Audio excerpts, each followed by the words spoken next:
Welcome to Login Aid. In this video, I'm going to guide you on how to log in OnePass account.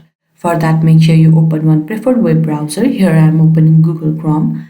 At the search bar, you have to search onepass.com.au.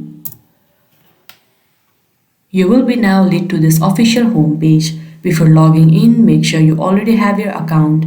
If you don't have your account, then sign up first, or else you won't be able to log into your account. Now at the top right, you can see the option login. Click over there. Now here you need to enter your email and password associated with your OnePass account. Firstly, enter your email. Likewise, enter your password. If you are having confusion, type in your password. You can click on this option and you can see your password. After you are done entering your credentials, you can simply click on login and you will be logged into your OnePass account. But in case if you have forgotten your password, then you can click on reset password option and they will be guiding you further to recover your password.